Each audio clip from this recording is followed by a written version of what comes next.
Con el avance de la tecnología, lamentablemente, también irrumpen otro tipo de delitos. Y la violencia de género se manifiesta también en otros espacios, como es el espacio o el mundo digital. Sí, y la particularidad de esta situación, de este delito, si se quiere, aunque cuesta tipificarlo, de la sextorsión, es que no tiene por ahí el marco legal o la apoyatura normativa para penalizarlo, como sí otras figuras que conocemos más, como es el grooming, el sexting, bueno, cuestiones que se dan, que tienen otras particularidades, justamente por eso queremos hacer hincapié en esto, ¿no? Sí, sin dudas, pero tiene que ver con modalidades de violencia que están relacionadas con este avance de la tecnología, que también genera herramientas para aquellos que quieren delinquir o generar algún tipo de incomodidad, de molestia, de perjuicio sobre una persona. Vamos a tomar el caso particular de una mujer de La Plata que estuvo aquí en Bahía Blanca y que vivió una verdadera pesadilla hace algunos años atrás con este vacío legal y la situación que le tocó vivir. Una compleja historia que después reconvirtió en una situación de compromiso social de esta mujer. Pero primero se cuenta qué le pasó para entender un poco de qué hablamos cuando mencionamos extorsión, y además en un rato se lo explicamos mucho más. La fundación surge a partir de mi experiencia personal en 2012, donde nos encontramos con un vacío legislativo tremendo en torno a la violencia digital que padecía yo puntualmente a manos de mi expareja por la difusión de mi material íntimo a muchos hombres en la ciudad de La Plata, de donde pertenezco, y ante el conocimiento de que esto no era un delito, que no teníamos un sistema estatal a la altura, y estoy hablando de comisarías, fiscalías, que entendieran la dimensión de la problemática, la Fundación nace como una propuesta para poder asistir a mujeres que han pasado situaciones de violencia digital, que las están pasando o que temen también por alguna vulneración de derechos en el plano de Internet. El impulso a la denuncia es importantísimo y, por otro lado, la alfabetización digital. Bajo ningún concepto tiene que ver con no tomarse una fotografía en intimidad o no filmarse. Tiene que ver con ser conscientes de nuestros derechos digitales y pedir el respeto, exigir el respeto, y eso tiene que ver muchísimo con, básicamente, el fortalecimiento digital y con el empoderamiento.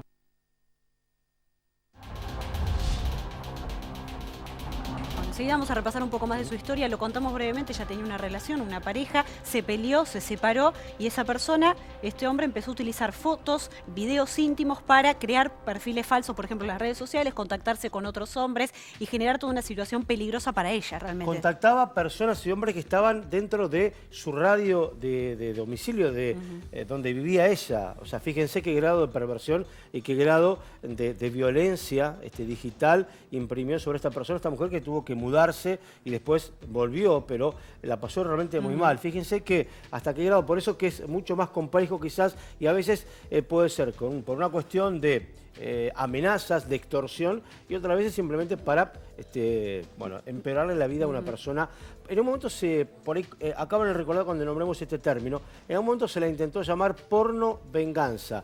Un término que no coincide con lo que digamos, con el fundamento, porque, digamos, es banalizar un poco realmente la problemática y de qué se trata, ¿no? Si no representa la dimensión que tiene esta situación, que es un delito digital. En lo digital hay mucho por descubrir y por determinar todavía, pero evidentemente hay derechos de las personas en todos los rubros y los ambientes. Vamos a compartir algunos datos para entender un poco de qué hablamos cuando decimos sextorsión. Bueno, vamos a hablar.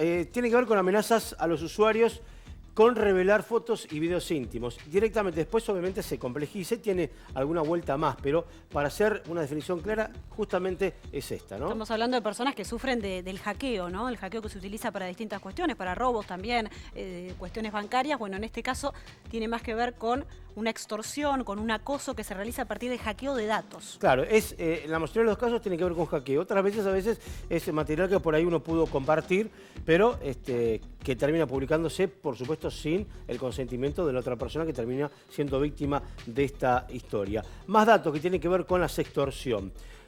Después, obviamente, al momento de llegar a esa extorsión por ese material que tiene cautiva la persona que comienza a amenazar a la otra, puede ser que sea por un cambio de favor sexual o bien por dinero. Y se utilizan, cuando hablamos de dinero, Delphi, le contamos a la gente, el Bitcoin, que es esta moneda virtual, que obviamente deja muy poco rastro dentro de lo que es el ámbito digital, ¿no?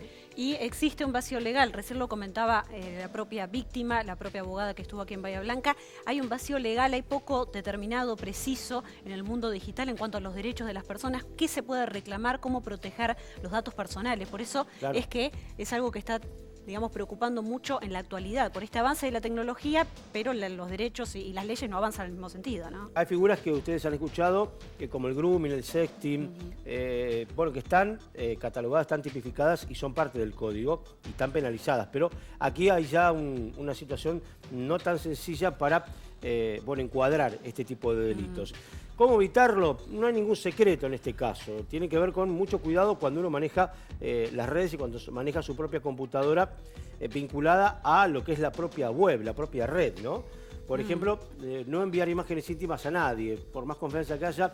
Sí, es difícil porque, bueno, uno cree que tiene derecho, por supuesto, a utilizar las imágenes como uno quiera, pero bueno, es cierto que del otro lado uno no sabe con quién se va a encontrar, entonces lo mejor es prevenir antes que por ahí tal vez lamentar alguna situación, ¿no? Hay muchas de estas situaciones que están vinculadas a los correos electrónicos que por ahí reciben las personas con la amenaza de que tiene datos, tiene contraseñas, y ahí es donde empieza esta sextorsión a partir quizás de una mentira, no tiene ningún material, pero el fin último puede llegar a ser el dinero, ¿no? Que deposites una cantidad de dinero. Por eso la idea es tratar de no vincularse a correos maliciosos, correos que por ahí pasan ese filtro del spam y se te meten y tienen algún tipo de adjunto, por ejemplo, bueno, malicioso y que acarrea este tipo de situaciones, ¿no? Cambiar también recurrentemente las contraseñas, bueno, apagar las cámaras web, ¿no? Las webcams que tienen las computadoras cuando no la uses o ponerle, sino también alguna... Taparla, alguna una cinta o algo como para también preservar la imagen a partir de allí, ¿no? Sí,